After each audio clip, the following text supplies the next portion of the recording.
sa 11 registered air assets ni Congressman Zaldico. Siminit siya dyan. Ngayon, siminit ka, hindi. Siminit ngayon si Zaldico. Vice President Inday Sara Duterte binalikan itong si Zaldico. Niyari ngayon itong buwayang ito. Bistado ang 5 billion air assets. Wala nang takas itong si Zaldico. Talagang diretso na ito sa kangkungan. Mansyon ng naturang kongresista binalot na po ng trapal na takot ng buhaya. Bago ang lahat, palike po muna, pa-share, pa-subscribe at pakipindot po ang inyong notification bell upang lagi po tayong updated sa ating mga video. Magandang gabi po sa ating lahat. Si Vice President Inday Sara, matagal na po tayong pinapaalalahanan sa atin. Nagpaalala po si Vice President Inday Sara na itong si Zaldico, Martin Romualdez, mga kurakot ho ito. Sila lang ang may hawak ng budget, may control. Ang problema, hindi po nakinig ang taong bayan, lalo na yung mga bubonistang, tanganistang, loyalista ni Ngagba, mga pinklawan, dilawan. Dahil umiiral yung kanilang galit sa mga Duterte na hindi naman ho sila tinarantado ng mga Duterte, at ang nagtarantado naman ho ay itong Marcos administration. Ano kaya ang mga komento ng mga bubonistang, tanganistang, loyalista ni Ngagba, mga pinklawan, ngayon sa sinabi ni Vice President Inday Sara noon na dalawang nilalang lang, dalawang impakto ang may control ng budget, na hindi po nagkamali si Vice President Inday Sara Duterte. Tumama! Ngayon, siguro naman, bibilib na po kayo ngayon kay Vice President Inday Sara Duterte. At siguro naman, maniniwala at makikinig na kayo ngayon kay Vice President Inday Sara. Dahil nangyari na nga ang mga sinasabi ni Vice President Inday Sara Duterte. Siminit ka ngayon, Zaldico. Pakinggan muna natin yung balitang ito kasi medyo hindi pa malinaw. Magkano ba talaga napunta kay Zaldico na ibulsa? Magkano ba yung kickbacks? Kasi merong nagsabi 35 billion. Ito 8 billion daw yung napunta. Pero mukhang hindi lang 8 billion kasi sa air assets pa lang 5 billion pesos eh. O ito, pakinggan natin ang balitang ito, mga kabisdak. Ano lang, dagdag lang na balita, impormasyon kung magkano ba talaga ang nanakaw ng buhayang ito. Aabot daw sa mahigit 8 bilyong piso ang natanggap umanong kickback ni Congressman Zaldico mula sa flood control projects. Ayon kay dating DPWH Bulacan 1st District Engineer Henry Alcantara, cash nila itong hinahatid sa bahay at penthouse ng kongresista. Nasa frontline ng balitang yan, si Mean Los Baños. Ang litratong ito ng limpak-limpak na pera sa lamesa ay inayos daw ng ilang DPWH officials para mapunta sa bulsa ni Congressman Zaldico. Sa pagsisiwanag sa Senado ni dating DPWH District Engineer Henry Alcantara, sinabi niyang siko ang nasa likod ng bilyon-bilyong pisong budget insertion para sa flood control projects. Mula sa 2022 hanggang 2025, 426 projects daw na nagkakahalaga ng higit 35 billion pesos ang ibinaba umano ni Ko sa Bulacan. Ang kapalit, 20 hanggang 25% na kickback umano o kabuang 8.75 billion pesos na mismong si Alcantara pa raw ang nag-deliver sa hotel o bahay ni Ko sa Pasig. Pera na nakalaan para kay Kong Saldi dinadala sa akin. Ako naman po ang nagdadala o naghahatid na hinihinging porsyento ng Kong Saldi sa iba't ibang tao Maging ang dating DPWH Assistant District Engineer na si Bryce Hernandez, minsan na rin daw nakasama sa pag-deliver ng kickback umano para kay Ko sa penthouse ng isang hotel sa Taguig. Nakalagay raw ang limpak-limpak na pera sa loob ng 20 maleta. Sa mga van po, kung di po ako nagkamali, mga 6 o 7 van po yung gamit namin nun. 7 ban. Pagdadala. Bakit? Ilang maleta ba yung ilang bilyon na yon? Ang laman po ng isang maleta, nasa 50 million po. Mahigit po sa 20 maleta, Your Honor. At 50 million. Opo, Your Honor. So mga 1 billion po yon. Galing ang pera sa mga advance na bayad ng mga kinuhang kontratista sa mga proyekto na kalaunay magiging ghost project o substandard. Pati si dating DPWH Yusek Roberto Bernardo idinadawit sa paghatid ng kickback. Sa akin pong boss, na nabanggit po nung nakarang hearing ng aming kasama, Undersecretary Roberto Bernardo po, Noong 2023 hanggang 2025, umabot daw sa higit 6 billion pesos ang proyektong ibinaba di umano ni Bernardo sa 1st District ng Bulacan. Ang pinakamalaking kickback dyan, 25% o 1.5 billion pesos sa kung sino man ang proponents. Ulit, kung hindi substandard, ghost ang proyekto. Hindi lang sina Bernardo at Ko, kundi pati raw ang ilang senador ay nakinabang din sa anomalya. Sina dating Senador Bong Revilla at Senators Joel Villanueva at Jinggoy Estrada na una nang itinanggi ang paratang. Kwento ni Alcantara, humiling noon si Villanueva ng proyektong multipurpose building na gagastusan ng 1.5 billion pesos. Pero hindi raw ito napagbigyan.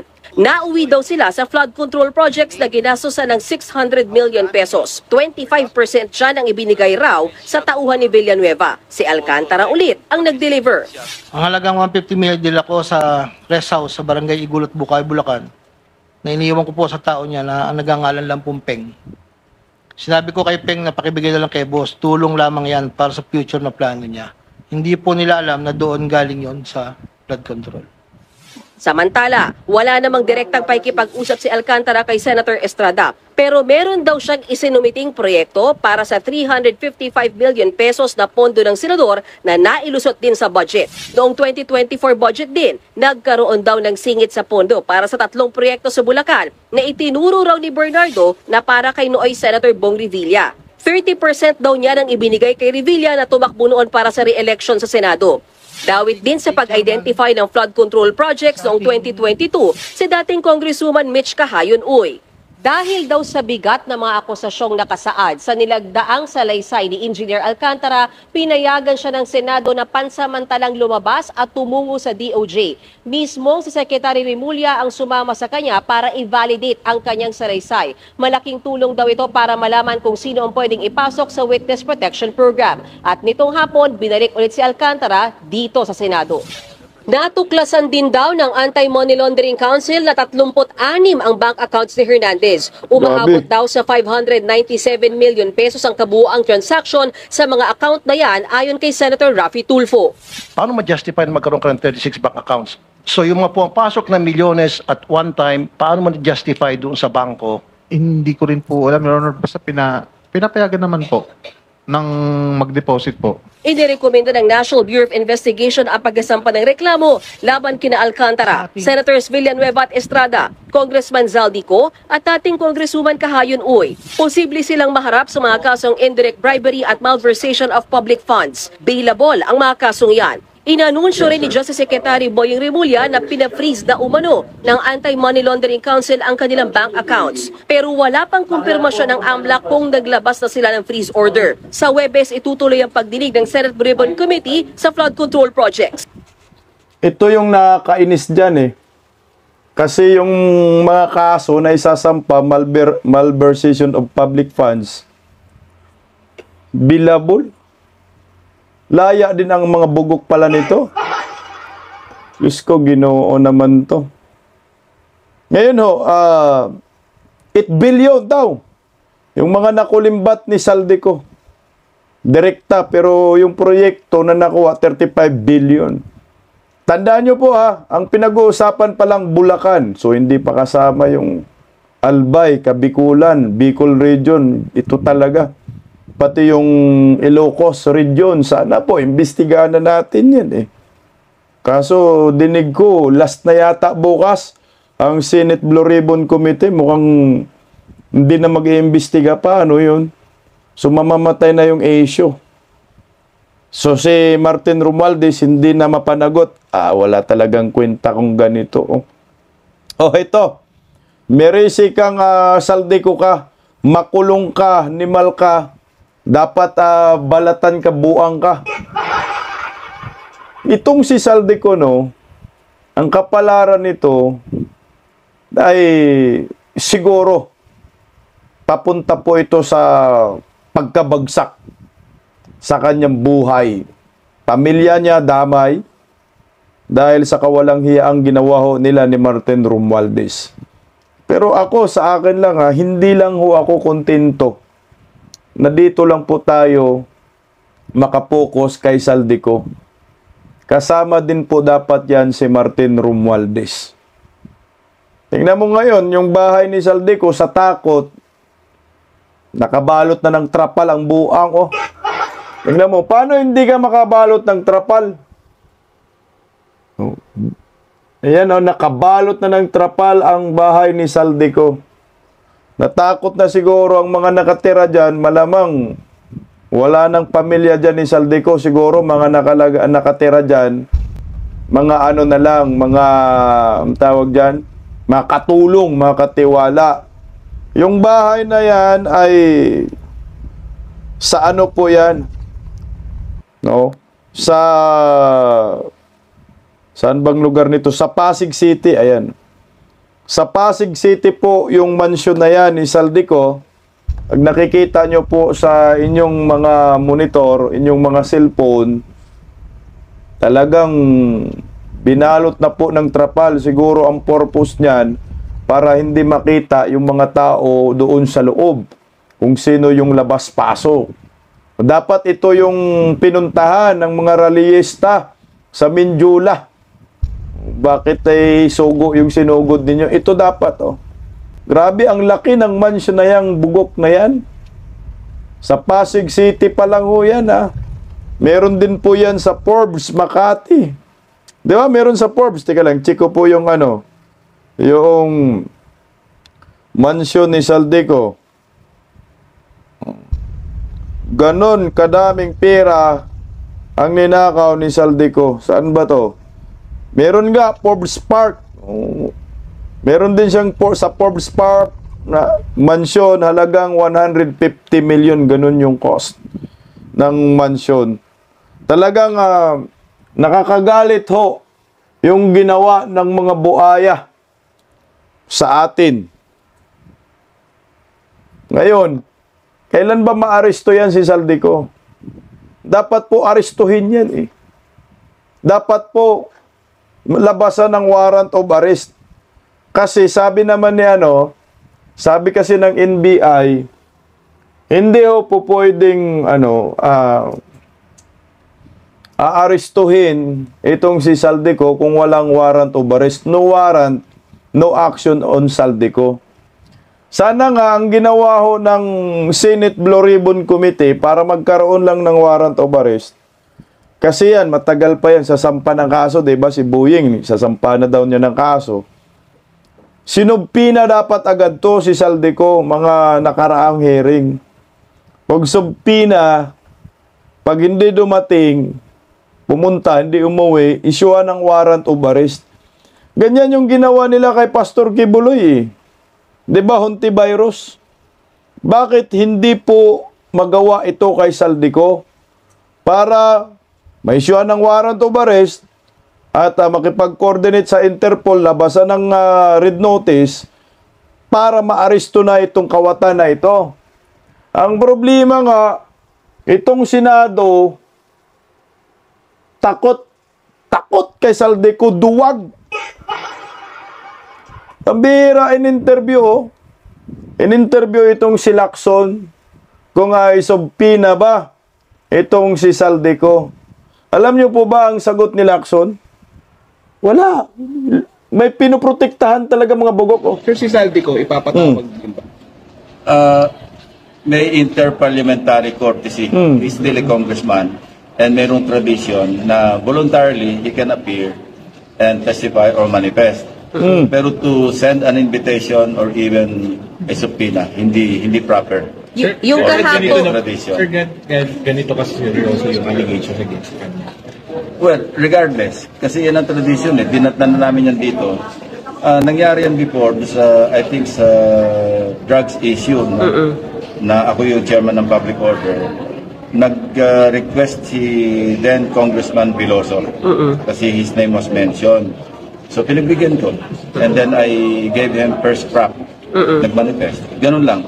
Pero to compel, to invite, and worse, to issue a subpoena, mukhang hindi proper. But if Congressman Zaldico wants to attend, he is welcome. Anybody, for that matter.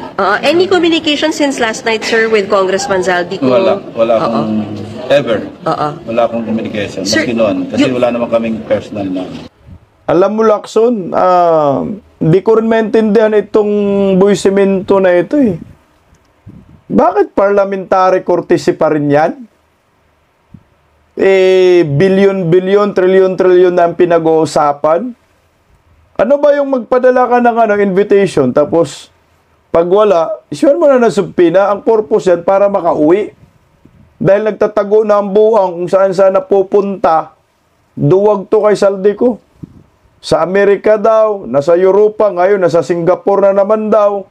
Wala na nagtatago eh. Ito, tingnan mo.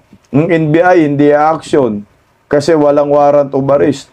Dapat nilabasan nyo na ng warrant of arrest yan. O bakit si Toby Chanko pumunta dyan? Di ba ho? Sana anuhan na lang, alam mo ho yung mag-send ka ng invitation. Kasi ang issue naman to corruption. Meron ba kayong pinagtatakpan? Ano yung pinagtatakpan ho ninyo? Takot ba kayo na matumbok agad si Martin Romualdez dyan sa Senate Blue Ribbon Committee? Kasi nandyan sila ni Marcolita, sila Bato, maraming magtatanong, Robin Padilla. Magigisa talaga si Zaldico dyan sa Senate Blue Ribbon Committee. So ngayon, what if? Kasi ang itong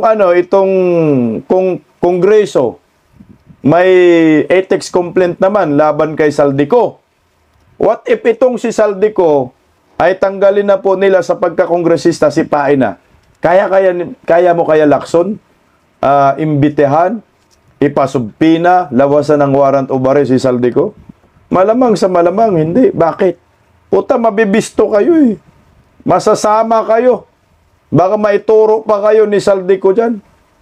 Na ngayon, na pinag-iinitan ninyo si Senador Marcolita, na gusto lamang ni Senador Marcolita yung batas. Susunod tayo sa batas. Kaya nga nasita ito eh. Dahil nagpa-interview sa bilyonaryo kung ano ang pinagsasabi. Bilang isang Senate Blue Ribbon Committee, dapat patas ka. Alam mo, hindi pa rin makamubo ng bugok. Nagpa-interview na naman, binanatan na naman si Senador Marcolita. Kunti lang. Sigwi lang tayo konti. Oh. Kasi nakaka-apekto daw sa image ng... No, that's my opinion. Alam nyo, hinahanapan nyo ko ng, bawal na akong pa-interview sa inyo.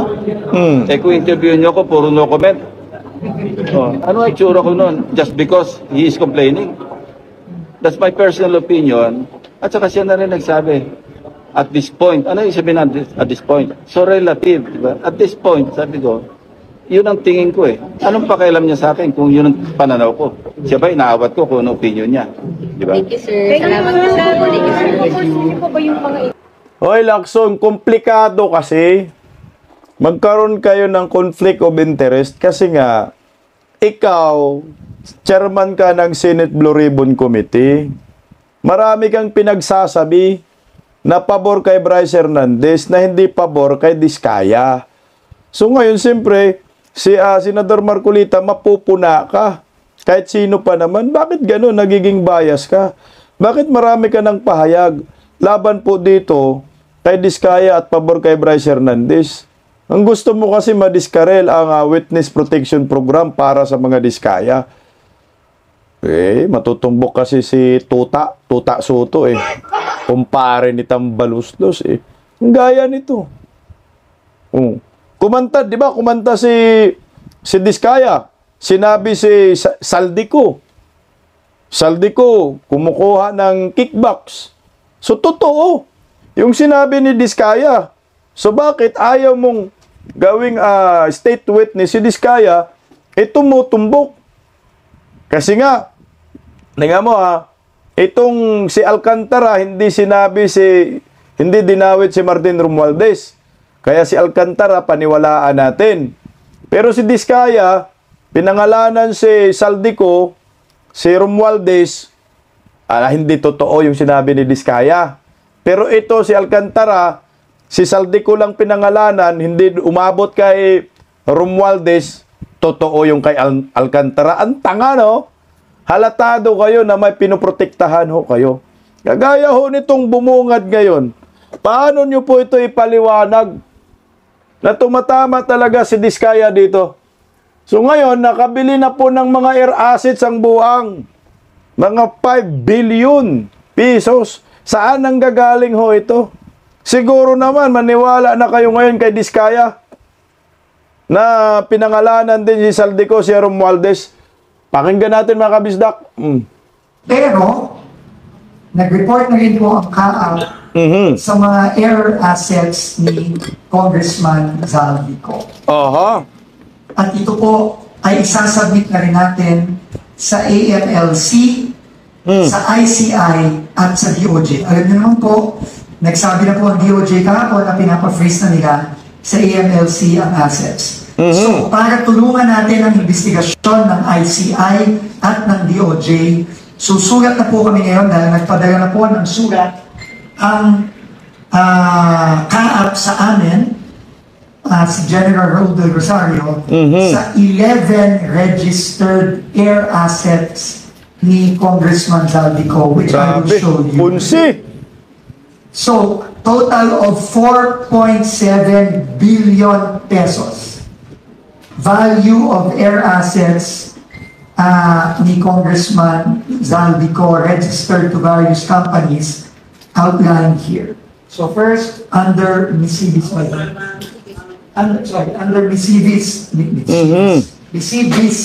Aviation, this is all in US dollars. Ito po yung mga iba't ibang mga assets ng mga eroplano at chopper. Next is Hightone Construction Development Corporation, also I think connected to Congressman Zaldico. And also QM Builder, I think. I don't know, basta related to that. Ito po ang example ng mga helicopter at air assets na. Grabe. Ang total po nito ay 4.7. Total value is close to 5 billion pesos or 4.7 billion pesos. So we have also written the AMLC, the DOJ, and also the ICI informing them about this, and we will leave it up to them to what to do with these assets. No? So, ano po? So, nagabas na po ng freeze order ang NBI according to nag-request na po ng freeze order ang NBI sa AMLC according to Secretary Boy Remulla, and I'm already informed Secretary Remulla that these air assets have already been submitted to us by KAAP, and we are forwarding this to DOJ, ICI, and AMLC today. So ngayon, ano kaya ang masasabi ng mga bubunistang, tanganistang, loyalista ni Ngagba? Lacson, paano yan? Tumama na naman dito si Diskaya, na ngayon gusto ninyong i-discredit, sirain yung kredibilidad. Tito Soto, Vico Soto, paano na yan? Yan ang sinasabi ko nga ho sa inyo. Kung puro lang pamimersonal yung inyong interest, walang mangyayari sa ating bayan. Mantakin mo yung 11 air assets na to. Magkano ang halaga? 5 billion, 4.7. Mga 5 billion na rin po, run-off natin mga kabisdak. Ito po, yung air assets ni Zaldico, ang kapal ng mukha mo ni Malka. Talagang mapamura ka na lang dito eh. Tumama po tayo, naiulat din po natin dito eh. Yung unang naglabas ho nito, bilyonaryo. Pinag-usapan pa lang natin ha, yung mga air assets ni Saldico, nalulula na kayo. Paano pa kaya air assets ni Tambaluslos? 4.7 billion air assets ni Representative Saldico, Misebes Aviation and Development Corporation. Grabe oh. Yung sa taas, Model Augusta Westland AW1398, estimated value 913 million pesos, 600,000. 1 bilyon na yan ha, animal buhay oh. Oy, Saldico, oplok. Ay sorry ha, hindi pala 913 tama nga, 913 million 600,000. So mga 1 bilyon na nga ang halaga pala nito.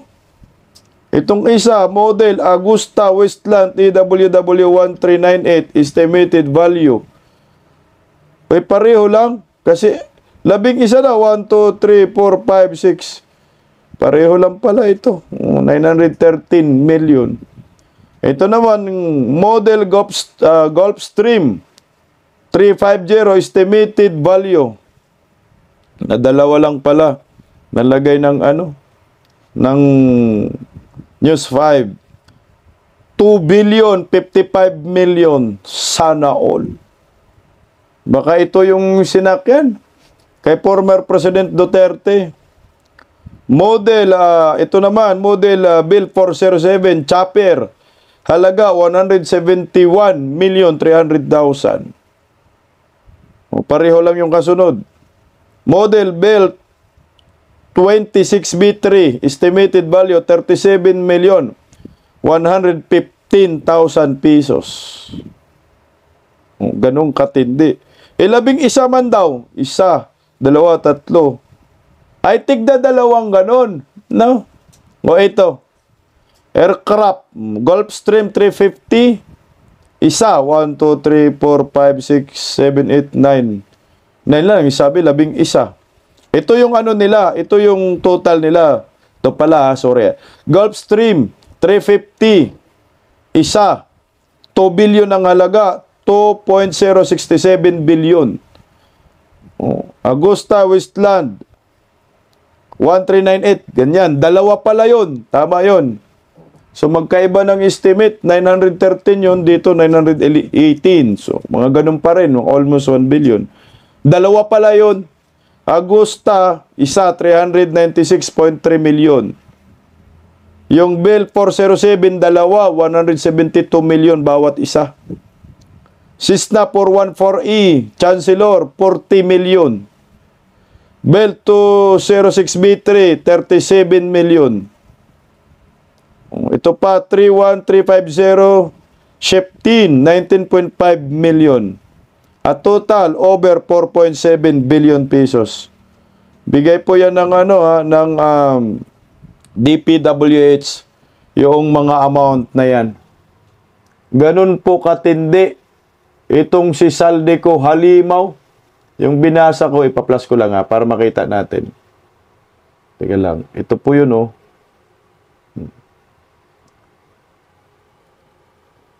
Ayan po, Halimaw sa salapi, halimaw sa pagnanakaw sa kaba ng bayan. Ganun po katindi ang air assets ni Saldico na talagang mapamura po kayo dito. Samantala, yung mga Pilipino binabaha, nata-traffic, kunting ulan, lubog agad sa baha. Sila hayan, oh. May mga helicopter, may mga chopper, may mga eroplano. Okay man sana kung pera nila yan, pero hindi nila pera yan. Pera po yan ng taong bayan, ninakaw nila harap-harapan. Ngayon, ang Pilipino, tulog pa rin ba? Talagang, kung ikaw, taxpayer, malaman mo yung balitang ito, may mga air assets. Kung mamamarang ka, barangin mo na tong uplok na ito. Wala yan. Palagay ko, hindi na po uuwi yan. Saldico, hindi na uuwi yan. Mag-apply na lang na yan ng asylum sa ibang bansa. Baka doon yan sa, sa Malta. Mag-apply. Kasi kung may pira ka daw doon, automatic, magiging citizen ka na, mag-apply ka ng asylum doon. Ganun. Eh, ang daming pira ng buwang. Baka nandun na ang mga pamilya. Kaya pag tinignan mo, mapamura ka talaga. Kagaya itong si Karen Davila, minsan din, mapakinabangan din itong si Karen Davila, minsan din, nabubuisit ka dito. Talagang napamura po siya dito. Sabi niya, mapamura na lang tayo. Talagang mapamura ka, sabi ni Karen Davila dyan. Oh. Talagang mapamura ka. Saan nangyayari? Pera ng bayan, luho ng kanilang pamilya, sabi ni Karen Davila. Mapapamura ka talaga sa galit. Huwag po nating kalimutan ito. Ginawang gatasan ang gobyerno kay Saldico pa lang umano ito. Isipin nyo ang iba pang congressman na may insertion, cut ng DPWH at mga kontratista. During the Senate hearings, estimates are the national budget can do with 1 trillion lease. Napupunta lang ito sa kickback, insertion, ilagay sa substandard at ghost projects. So ngayon, maniwala ka na kay Inday Sara, Karen Davila. Ngayon, mga bubunistang, tanganistang, loyalista ni Ngagba, maniwala na kayo. Baka naman, pwede na magkakampi tayo dito para sa bayan. Sabi mo, kay Saldico pa lang yan. Wala pa kay kay Martin Romualdez, wala pa kay Baki. Wala pa kay Ngiwiim. Wala pa kay Bunying. Patay tayo dyan. Kung hanapan natin sila ng salin, panigurado, mas marami pang kayamanan itong mga hinayupak na ito. Tingnan mo yung sinabi ni Kiko Barsaga. Barya lang daw ang assets ni Saldico kay Romualdez. Daan-daang bilyon ang mababalik sa atin pag nakulong na si Romualdez. Ang problema nga itong Senate Blue Ribbon Committee, halatadong pinagtakpan itong si Romualdez Sabi ko nga ho sa inyo na ang Malacanang ngayon, ang pinoprotektahan nila si Martin Romualdez, ang magiging collateral damage nila, si Saldico. Hindi na kaya nilang protektahan si Saldico, lumalabas na talaga ang baho, sumisingaw na talaga ang kakurakutan at kademonyuhan ng taong ito. Wala na kayong dyan, takas Ngayon, yung hinuhold lang nila ngayon, itong si Martin Romualdez na hindi makaladkad. Tingnan mo, yung Senate Blue Ribbon Committee, hindi mabanggit-banggit yung pangalan ni Martin Romualdez kasi nga, ang mission nila, protect Romualdez. Kasi kung pinoprotektahan nila si Romualdez, pinoprotektahan din nila si Bongbong Marcos. Malamang sisingaw talaga yan. Tama ka dito, Kiko Barsaga. Kung yan ang nakita nating assets ni Saldico, kung mayroong air assets itong si Saldico, mayroon din kay Martin Romualdez. Wala palang naglakas ng loob na magbisto except sa bilyonaryo. Sana DPWH, sana itong Blue Ribbon Committee, sana yung ICI ninyo, matumbok nyo si Martin Romualdez. Ang problema, hindi nga ho yan tutumbukin. Kasi nga, dali dyan itong si Bongbong Marcos. So ngayon, maniniwala na ba kayo kay Vice President Inday Sara Duterte? Mga pinklawan, mga dilawan, mga bubunistang, tanganistang, loyalista ni Ngagba, nang may hawak lang ng budget, may control, itong si Martin Romualdez at si Saldico. Siyempre kasama yan si Bongbong. Si Bongbong ang pumirma dyan. Kaya may buwelta. Binalikan ni Vice President Inday Sara itong si Saldico. Parang binibilatan ba ni Inday Sara? Bilat ka. Siminit ka ngayon. Diba kasi medyo pinatrending ng mga dilawan yung mga siminit like, diba? Sabi ni Vice President Inday Sara yung hearing sa Kongreso. Na ginamit ngayon ginamit ni Saldico. Ito, pang bad trip lang kay Vice President Inday Sara. Akala mo antino, ang buang kawatan pala. Siminit, di ba? Siminit, di ba? Siminit ka ngayon, di ba? Siminit, di ba? Kawatan ka? Akala mo dyan, no, ang linis-linis niya, no? Makapag-bad trip ka Inday Sara. Sobra-sobra. Si minute. Di ba? Sinundan pa siya dyan ng interview, eh. Tingnan mo. Masama pa yung mga sinasabi niya. Diyan kay Vice President Inday Sara Duterte. Ito, pakinggan natin. Sinundan yan, eh. Ibig sabihin, ayaw niya talagang sumagot sa confidential fund dahil hindi niya kaya ipaliwanag. Kasi ninakaw niya yung pera. Ang tanong dyan, isauli niya dapat yung pera. Buang ka ngayon, ikaw ang magsauli ngayon. Ninakaw daw ni Vice President Inday Sara, hindi daw kayang paliwanag. Hindi ko naman commission on audit para paliwanagan. Ang linaw-linaw sa commission on audit na si Vice President Inday Sara walang korupsyon. Ano kayo ngayon? Pikat.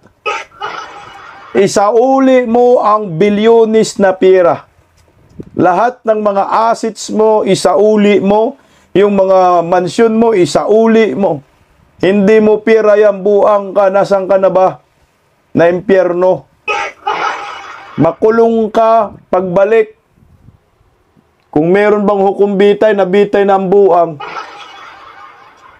Akala mo, no?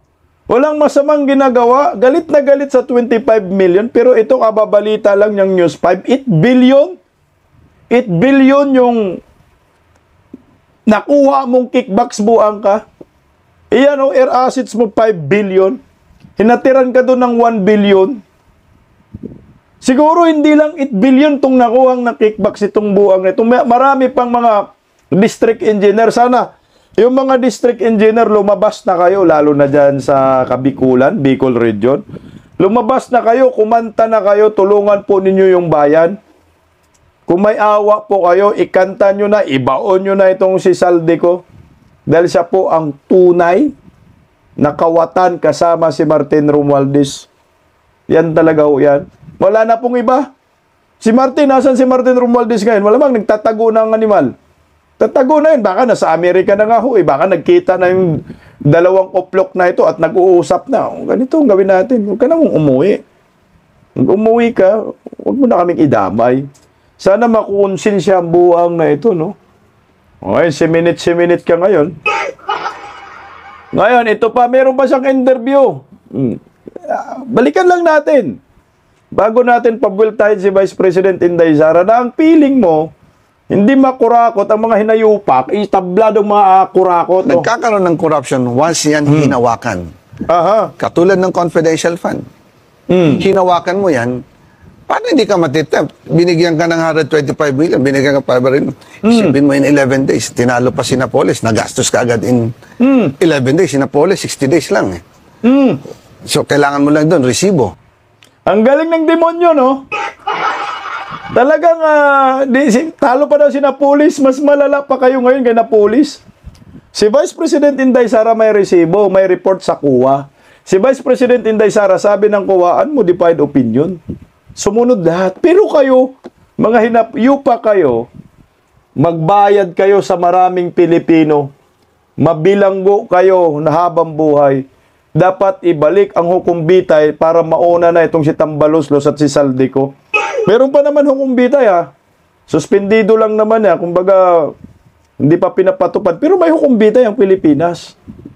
Pag ibalik po yan, paniguradong mabitay itong mga buaya. Takot naman kasi magpasa nga, ipasa muli at i-revive yung death penalty sa ating bansa, itong mga mambabatas.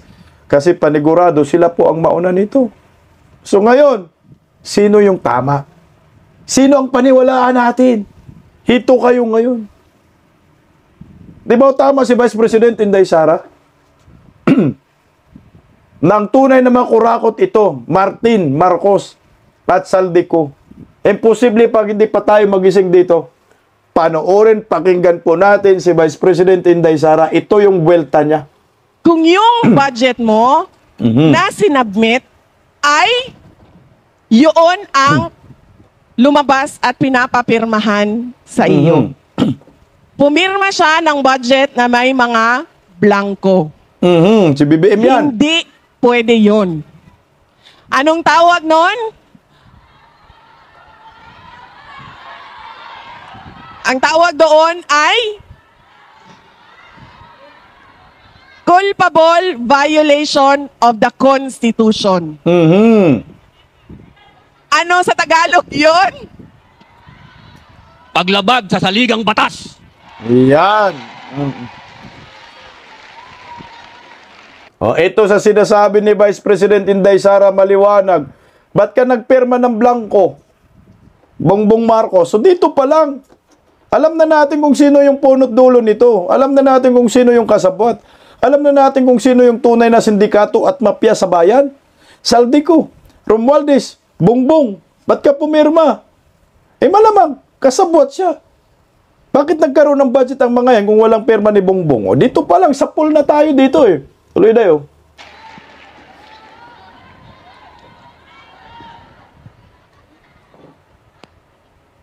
Kinuha ang budget sa PhilHealth. Dito talaga ako natatawa. Pati si Attorney Vic, natatawa na rin. Kinuha ang budget sa PhilHealth. Sinasabi nila, tama yan. Tama na kunin yan. Yung savings dyan sa PhilHealth, kukunin talaga yan dahil gagamitin yan sa mga projects na hindi naman natin alam kung ano yung mga project na iyon. Sige, kuha. Pagkatapos ngayon, sinasabi nila, ibabalik namin yung kinuha sa PhilHealth, kukunin namin sa DPWH savings. Paano ka nagkaroon ng savings? Na, unang-una, hindi ka pa nagsasabi kung ilan ang savings mo. Pangalawa, may deficit nga tayo. Kulang nga yung pera. So, saan nanggaling yung kung ano? Kaya, sinabi ko, hindi na siya nahihiya sa panlilinlang pambubudol sa mga tao. Isipin mo, no? Kinuha yung pera ng PhilHealth, 90 billion. Binabalik, 60 billion. May sukli pa, may balanse pang 30 billion. Tapos yung pera na pinanggalingan doon ay savings daw galing sa DPWH. Putangina. Harap-harapang ginagago ang taong bayan, no? So, yung kinuha nilang pera galing sa PhilHealth, saan napunta yun? Anong proyekto? Sinong nakinabang nun? Tapos ngayon, kukuha ka naman ng pera din ng bayan. DPWH, tama. Kinuhaan mo rin, wala na yung flood control ninyo.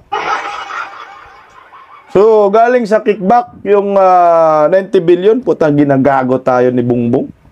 Dapat to mag-resign na talaga, Tuloy, Ano ba tawag? Ang tawag ko kasi sa kanila ang ginagawa, pyramiding. Scam. Kumuha ng pera dito. Pagkatapos, okay, etong pera na dito, itapal namin dito. Ginawa nila yan sa amin, sa Department of Education.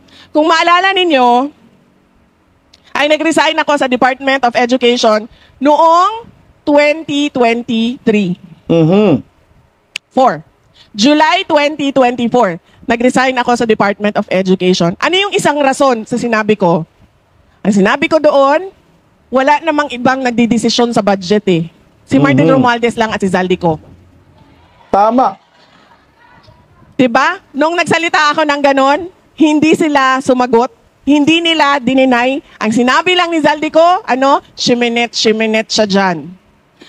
Ngayon, shiminet ka, hindi ka makauwi ng Pilipinas dahil lilitsunin ka dito. Patay ka. Shiminet ka, Zaldico. Litsonin ka daw. Buhaya man kasi yan, di ba? Ito tayo ngayon. Si Vice President Inday Sara, hindi yan nagsasabi ng walang datos, walang basihan. Meron nangyayari na. So pikat tayo, hindi tayo nakikinig Mas nakinig tayo sa mga buhaya, hindi pala tayo. Nakinig kayo. Nakinig kami kay Inday Sara. Pero kayo, nakinig kayo sa mga buhaya. Ito yung sakit ninyo. Damay kami. Siminit yung nalalaman kayo. So ito ang buhay ng Pilipinas ngayon. Merong Inday Sara nagsasabi ng totoo, hindi naniniwala. Binabash pa. Kinikriticize pa. Na hindi daw nagsasabi ng totoo. Ngayon, sana nahimasmasan kayong mga bubunista, tanganistang loyalista ni Ngagba. Sinabi ni Inday Sara, tama o. Ngayon, nasa si Saldico. Di na malit sunday, mapanghi yung day. Tuloy o. Ay, doon pala. Nasa Japan tayo. Sabi ko, ang ginawa nila sa amin, sa Department of Budget, sa Department of Education. DepEd. Unang taon, sabi nila, kami ang magsasabi, House of Representatives ang magsasabi kung saang distrito pupunta ang school building program. Sabi ko, hindi pwede, may department order kami eh. Kailangan niyo sundin yung mga requirements. Sa susunod na taon, ayaw na nila sundin yung requirements. Anong ginawa nila? Pinaghati-hatian nila per legislative district, in-attach nila yung paghati-hati nila sa budget. Kaya nung lumabas ang budget, nandun na ang listahan. At kung makikita mo, iilang legislative district lang ang naghati-hati sa budget ng Department of Education. At hindi lang yan, nagpiramiding pa sila. Kinuha nila ang budget ng repairs. Hindi ko na maalala, i-check ninyo ang data, sinabi ko na ito noon, parang maalala ko 4 billion. Nilagay nila kinuha nila sa repairs, nilagay nila sa school building program. Nilipat lang nila ang pera, walang bagong pera. Nilipat lang nila, dinagdag nila doon, tapos sinali nila sa pinaghati-hatian nila. July 2024, magsisimula na ang pakikipag-usap sa Kongreso sa budget. Hinihingan na ako ng signature ng Undersecretary, Chief of Staff namin. Sabi niya, pirmahan, kailangan mo, magdesisyon, pirmahan mo. Sabi ko, anong sinabi doon? Pareho din ba sa nangyari nitong nakaraang taon? Sabi, oo, ganyan din ang mangyayari. Sila din ang magsasabi saan pupunta na distrito. So sabi ko sa kanya, hindi ko kayang pumirma. Sabi niya, ano ang gagawin mo? Hindi ka pwedeng umalis. Dahil kapag umalis ka, babanatan ka nila. Sabi niya, hindi ka pa nga nakaalis, binabanatan ka na. Kakapanalo mo pa lang, lumabas na ang witness ni Trillanes at sinabi, kasama ka sa Davao Death Squad. Yun na nga talagang nakipag-connivance, nakipag-connive itong Marcos admin sa mga dilawan, tinklawan. Kaya yun ang nangyayari. Okay, balik tayo doon sa corruption issue. Alam nyo, ang sumambulat pa lang ngayon sa taong bayan ay patungkol pa lang sa flood control. Sa flood control sa Bulacan, na nakakuha, sabi, 35 billion at kickbacks ay 8 billion pesos si Saldico. Hindi pa kasama yung classroom. Dito yung mga buildings, mga tulay, hindi pa yung kasama. Kaya si Vice President Inday Sara, iba rin yung pasabog ni Inday na hindi pinapakinggan. Itong sa classroom. I think naalala ko doon, 5 billion yun eh. 5 billion yung budget, nilapitan si Vice President Inday Sara para sa classroom yun. So ngayon na nanghingi ng kickback ang mga buang, hindi pumayag si Vice President Inday Sara kasi nga wala nang proyektong matino. Nagiging 20 billion, I think 20 billion or 15 billion, mga ganun. 20 or 15 or 20 billion. Yung lumabas na para sa classroom, dinagdagan na lang nila. So, mas malaki pa yung dinagdag kaysa tunay na proyekto. So, naghati-hati ang mga buang. I think, yun ang sinasabi ni Vice President Inday Sara. Yung mga sinauna niyang mga isiniwalat. Mantakin mo yan, ha?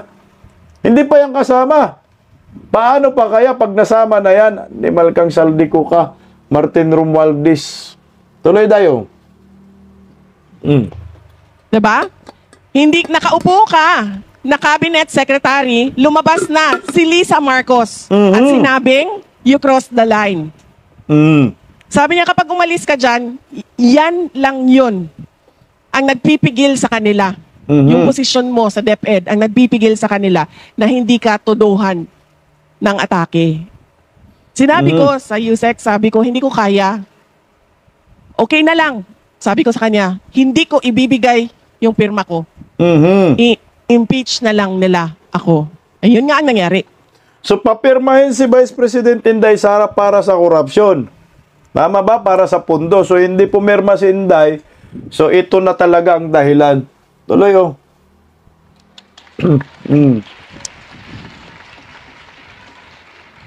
Hindi naman namin invento yun eh. Kasi November of 2023, nagsasabi na si Franz Castro, magpa-file kami ng impeachment. November 2023, nagsasabi na siya, may impeachment kami. Wala silang kahit anong ebidensya. Kaya, di ba, inatake na ang budget ng Office of the Vice President, nagbukas na sila ng hearing at lahat na. Para ituloy-tuloy ang pag-aatake nila. Na, ang sinasabi ko paulit-ulit, political scapegoating. Kasi pinagtatakpan nila ang ginawa nila sa budget. Correct. Pero dahil may Diyos, sa kalikasan, dahil sa kagustuhan ni BBM na sabihin kung ano yung gusto marinig ng taong bayan, ano sinabi niya? Mahiya naman kayo.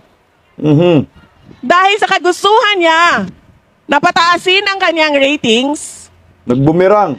Kailangan niya sabihin ang gusto na marinig ng taong bayan. Hindi niya naisip na merong Diyos. So anong ginawa ng Diyos? Mahiya naman kayo, nilubog. Ika lang. Putol. Basketball lumabas. Sige lang, oh. Sige lang. Lang guys, ha. Lakas ng ulan.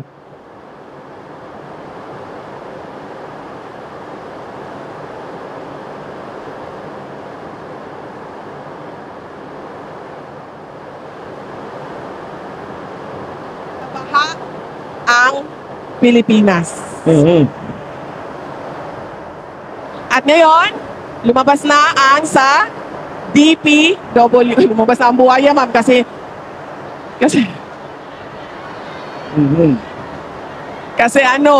pumaas na ang tubig. Naglabasan na ang buhay.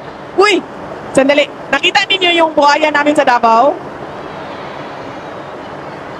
Nakita ninyo yung cake naming malaki? Oh. May buhaya din kami na lechon. Pero yung cake, nandyan na rin ata. Nandyan na? Ando na. Nakalitsong buhaya nga. Oh. Noong kami iniimbestigahan nila, kahit wala silang mahanap na rason para ikulong ang Undersecretary, si Yusek Lopez, ng Office of the Vice President, kinulong nila. Ngayon, na lahat nagsasabi, kahit contractor, nagsasabi, kahit ibang congressman nagsasabi, si Zaldico ang susi sa pagkuha ng pera. Anong ginawa? Pinabayaan umalis ng bansa. Dahil daw merong heart sakit problem. Daw. May medical leave daw. Bakit noon, nung okay pa sila ni BBM, wala siyang problema sa puso? Bakit ngayon, biglang meron ng problema sa puso si Zaldico? Diba? Malilitso na eh. Nagawa nilang mang-kidnap ng mga bata sa Turkey. At hindi yan gawa-gawa, ha? May papel yan sa loob ng gobyerno ng Pilipinas kung paano nila ginamit ang tao, ang mga military para magkuha ng bata sa Turkey. Nakuha nilang kunin si dating Pangulong Rodrigo Duterte sa Pilipinas ng sapilitan. Bakit hindi nila mapabalik si Zaldico sa Pilipinas? At bakit hindi nila magawang ipasok sa detention unit ng House of Representatives si Martin Romualdez? Correct. Bakit?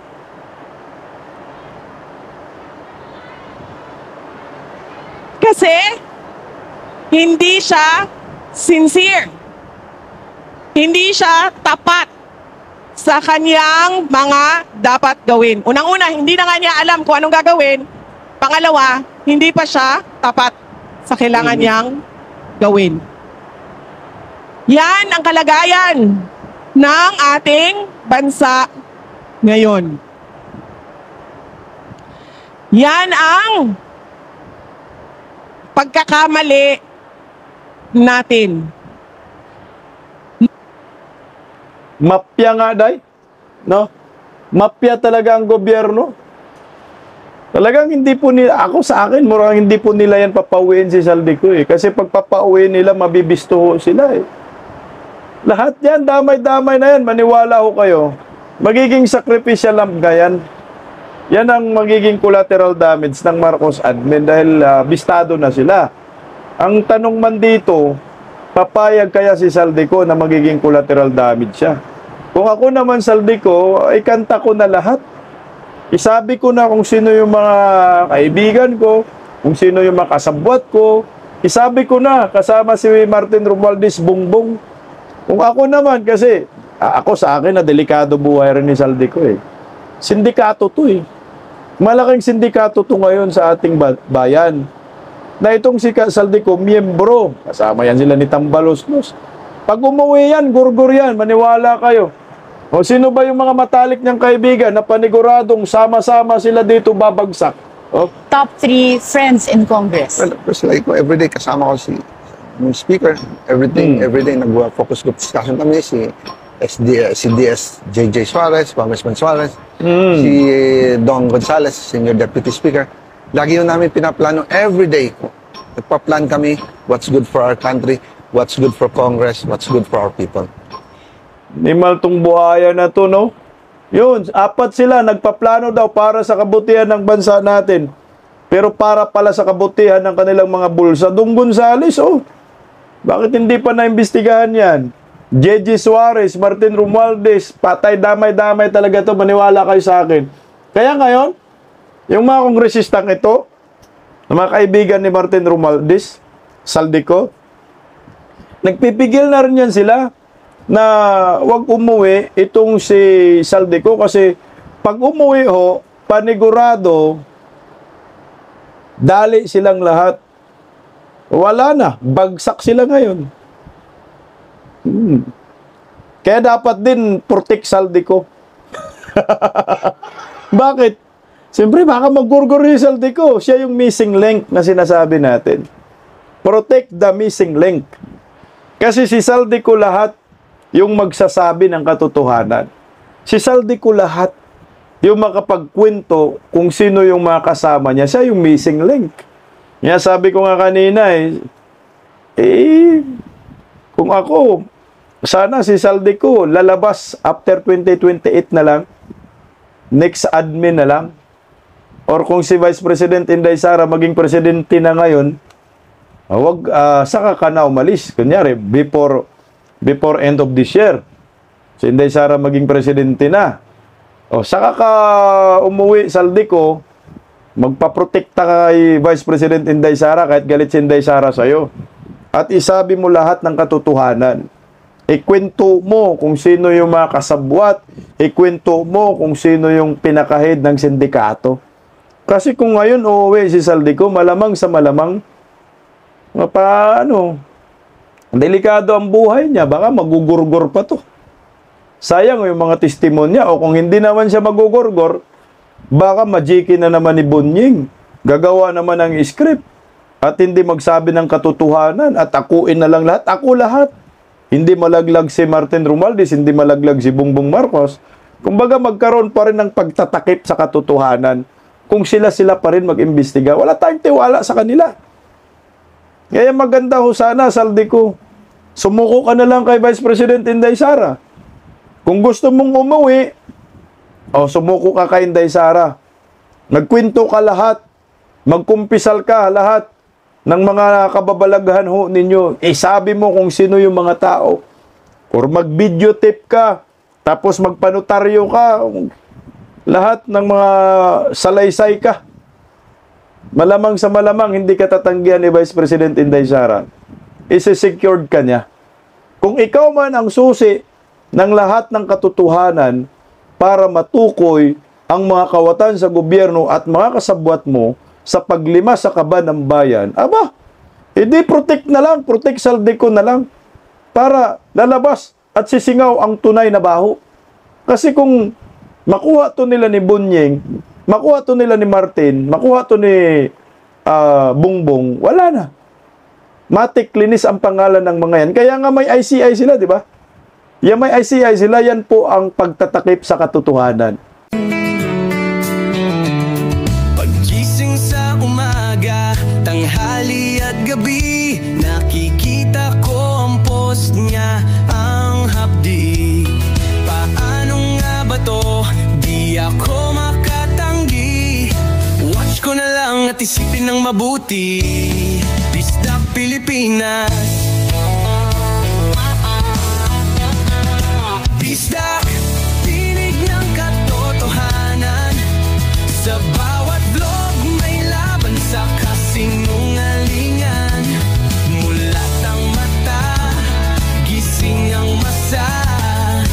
Bisdak Pilipinas, para sa bayan, gumigising sa diwa. Sa likod ng kamera, tapang ang dala, walang sinasanto kung mali ang gawa. Hinay-hinay, pero palaban. Boses ng tao sa digital na labanan. Bisdak, tinig ng katotohanan. Sa bawat vlog may laban sa kasinungalingan. Mulat ang mata, gising ang masa. Bisdak Pilipinas, para sa bayan, gumigising sa diwa.